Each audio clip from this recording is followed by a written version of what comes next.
the light heavyweight championship. This was a return bout, and Brian Pillman captures the light heavyweight championship from Jushin Thunder Liger in a stellar match, back and forth.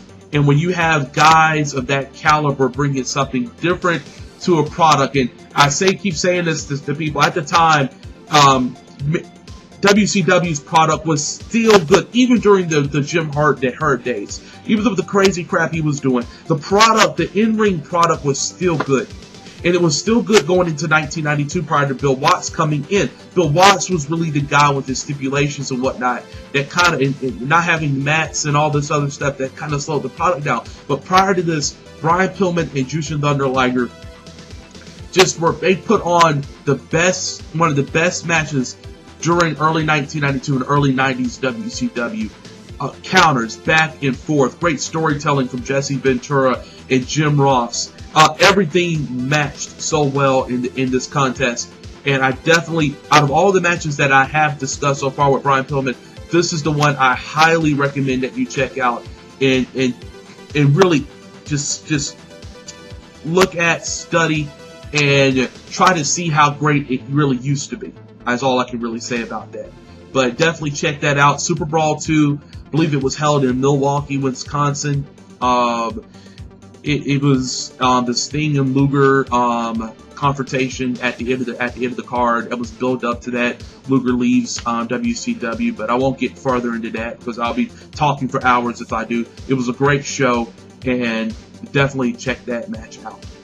And as far as some of my other memorable moments in terms of the loose cannon Flying Brian's career, there are several that I do like to talk about. Three really in particular. The first was his Flair for the Gold segment with Steve Austin, the Hollywood Blondes, back in, I believe, 1993, if I believe so. It occurred on Worldwide Wrestling. You have Ric Flair and Arn Anderson in the Flair and the Gold segment.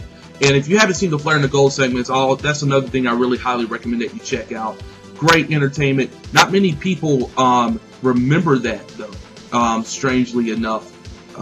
World Championship Wrestling in 1993 wasn't the biggest rated television show in the world. But if you were a big fan of syndicated television, you were able to check out Worldwide Wrestling, you definitely do remember some of this stuff. I do in particular. You basically had the Hollywood Blondes trash the Horsemen. And isn't it ironic that, Brian Pillman would become a Horseman literally 2 years later?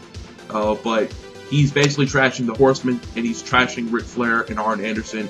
And that eventually sets up a small feud between those two factions. But the problem with, once again, in WCW, they didn't allow it to run. And before the feud was able to reach its apex, or even reach some sort of credibility, WCW just ended it. Just ended it for a Flair singles run, a singles angle, in which he will eventually capture the WCW, International Championship and stuff. So eventually WCW International Championship. At that time, it was the NWO World Championship, and Flair has a program, with Barry Windham, but WCW didn't capitalize on those things like they should. Those were really, really good episodes, and I highly recommend that you check them out. Hollywood Blondes, just great stuff. Also, I can't forget the incident that Brian Pillman had in ECW.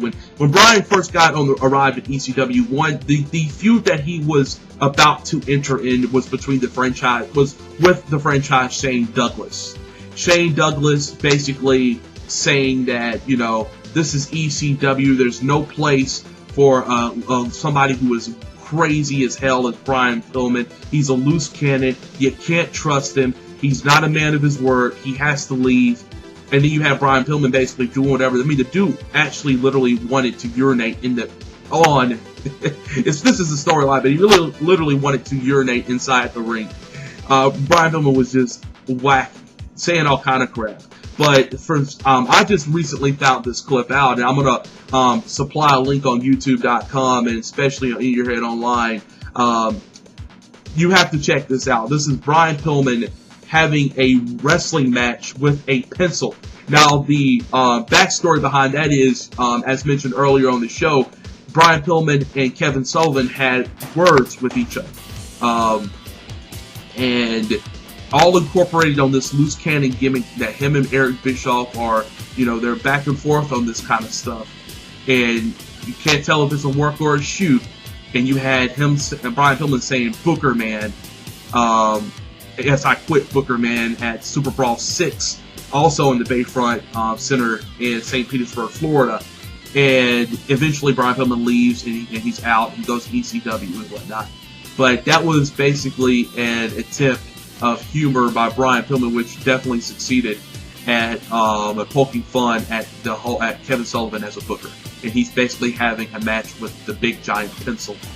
It's hilarious. You really have to check it out. But that's pretty much it for this edition of the Secluded Paradyme. It was definitely a joy talking about the loose cannon himself, Brian Pillman. What a stellar career he had from 1986 into his death in 1997. 11-year run in this industry for Brian Pillman.